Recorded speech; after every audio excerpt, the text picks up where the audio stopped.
আছো? আশা করছি সবাই ভালো আছো, আর আমিও বেশ ভালো আছি। চলে এসেছি একটা নতুন ব্লগ ভিডিওর সাথে। অনেক দিন তোমাদেরকে ভিডিও দেওয়া হয়নি, কারণ আমার শরীরটা একটু খারাপ ছিল, তার জন্য অনেক দিন ভিডিও করা হয়নি। আর আজকের আমরা যাচ্ছি হলো আমার বাপের বাড়ি, মানে হচ্ছে জামাই ষষ্ঠীতে। তো চলো দেখতে থাকো কি কি হচ্ছে। দেখতে পাচ্ছ আমরা চলেই এসেছি আমার মাদের এখানে। তো এখান থেকে আমরা সব পিছনে আস্তে আস্তে যাচ্ছি, আর সোনায় সামনে সামনে যাচ্ছে। প্রথমেই এসে চিপস খাওয়া শুরু করে দিয়েছে, যেটা ওর প্রিয় জিনিস। তারপরে দেখছিলাম মা কী কী রান্না করছিল। মা এখানে 7 রকমের ভাজা করেছে: ঢেঁড়স ভাজা, আলু ভাজা, কুমড়ো ভাজা, পটল ভাজা, বিট ভাজা, বেগুন ভাজা, পাঁপড় ভাজা, চাটনি করেছে আমের।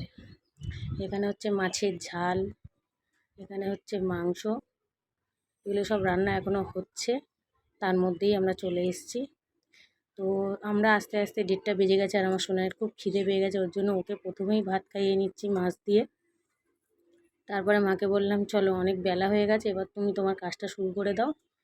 তো মা দেখো থালায় সুন্দর করে ফলগুলো কেটে নিয়েছে, নিয়ে সব কিছু রেডি করে নিয়েছে, নিয়ে তার জামাইকে সে ফোঁটা দিচ্ছে।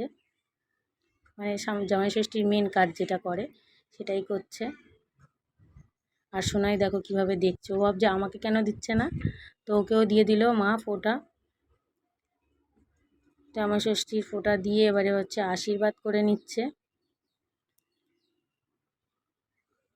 করা হয়ে গেছে এগুলো সব। এবারে যে যার গিফট এনেছিল সেগুলো সব তাদেরকে দিয়ে দিল।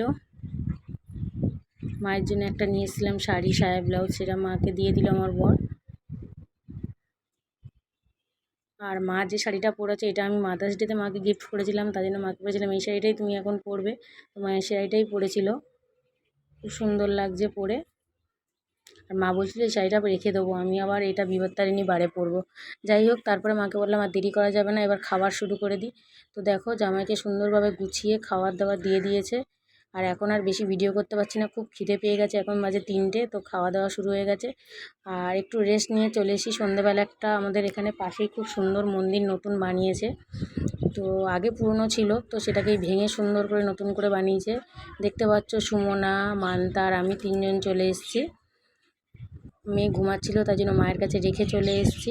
আর দেখো মন্দিরটা খুব সুন্দর শ্বেত পাথর দিয়ে তৈরি। আর এখানে দেখতে পাচ্ছ সব পাথরের সব ঠাকুরগুলো, মা কালীর মূর্তি।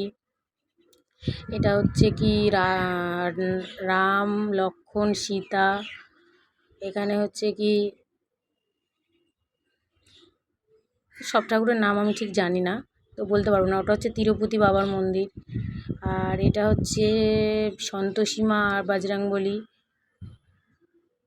এখানে প্রচুর ঠাকুর আছে, জগন্নাথ ঠাকুর রয়েছে, শীতলা ঠাকুর রয়েছে, নানান ঠাকুর রয়েছে। বেশ সুন্দর মন্দিরটা বানিয়েছে।